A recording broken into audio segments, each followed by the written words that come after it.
In the quiet depths of our being, there lies a special sight beyond the eyes we use to see the world. It's called the Immortal Eyes, and it's like having eyes in our hearts. These special eyes are not for looking at things around us, but for understanding things deep within us. The immortal eyes are like magic windows to the soul. Many wise people from different times and places, like those who wrote sacred books, poems, and stories, wanted to share this secret with us. Throughout history, religions, scriptures, poets, and mystics have all tried to guide us to discover the power of these immortal eyes. They believe that by using these heartful eyes, we can shape and bring to life the world around us.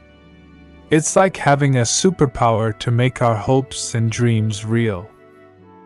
As William Blake said, "I rest not from my great task, to open the immortal eyes of man inward into the worlds of thought, into eternity ever expanding in the bosom of God, the human imagination." First, let's see why, in spite of mentioning this secret in all scriptures and books by philosophers, thinkers, and mystics, still we missed it.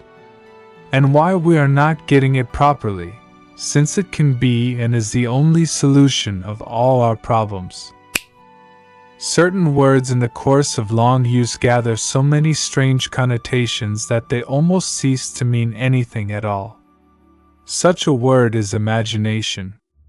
This word is made to serve all manner of ideas, some of them directly opposed to one another. Fancy, thought, hallucination, suspicion. Indeed, so wide is its use and so varied its meanings. The word imagination has no status nor fixed significance. For example, we ask a man to use his imagination, meaning that his present outlook is too restricted and therefore not equal to the task. In the next breath we tell him that his ideas are pure imagination, thereby implying that his ideas are unsound. We speak of a jealous or suspicious person as a victim of his own imagination, meaning that his thoughts are untrue. A minute later we pay a man the highest tribute by describing him as a man of imagination. Thus, the word imagination has no definite meaning. Even the dictionary gives us no help. It defines imagination as planning, plotting, or scheming as involving mental construction. Albert Einstein said, "Imagination is more important than knowledge." I identify the central figure of the scriptures with human imagination, the power which makes the forgiveness of sins, the achievement of our goals, inevitable. There is only one thing in the world: imagination, and all our deformations of it. Imagination is the very gateway of reality. Man, said Blake, is either the ark of God or a phantom of the earth and of the water. Naturally, he is only a natural organ subject to sense. The eternal body of man is the imagination, that is God himself, the divine body. We are his members. I know of no greater and true definition of the imagination than that of Blake.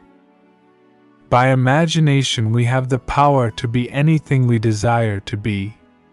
Through imagination we disarm and transform the violence of the world.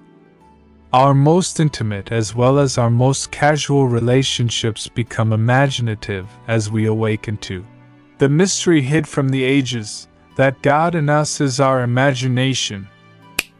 We then realize that only as we live by imagination can we truly be said to live at all.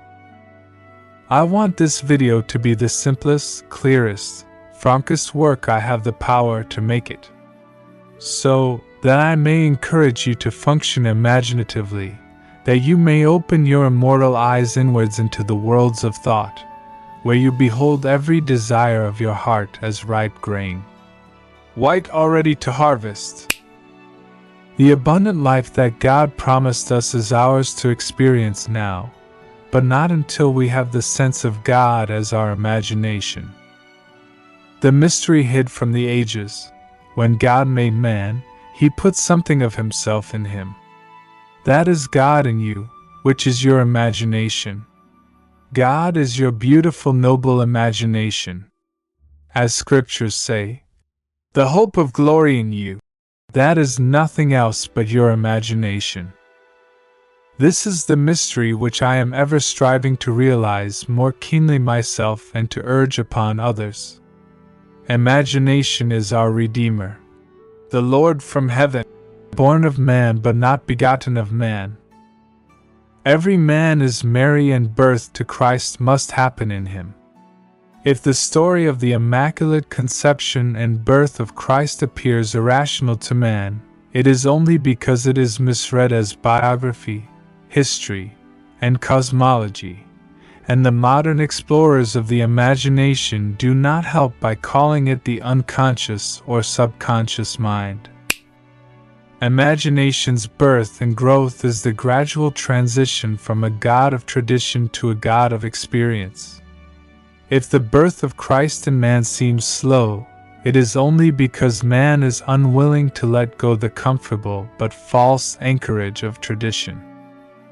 When imagination is discovered as the first principle of religion, the stone of literal understanding will have felt the rod of Moses and, like the rock of Zin, issue forth the water of psychological meaning to quench the thirst of humanity. And all who take the proffered cup and live a life according to this truth will transform the water of psychological meaning into the wine of forgiveness. Then, like the Good Samaritan, they will pour it on the wounds of all. The messengers, prophets, and Son of God is not to be found in history nor in any external form. He can only be found as the imagination of Him in whom His presence becomes manifest. It is our wish and our blessing that things you never thought possible will happen to you. To support us, please subscribe the channel, Rumi Sufi Mystic, and press the like button.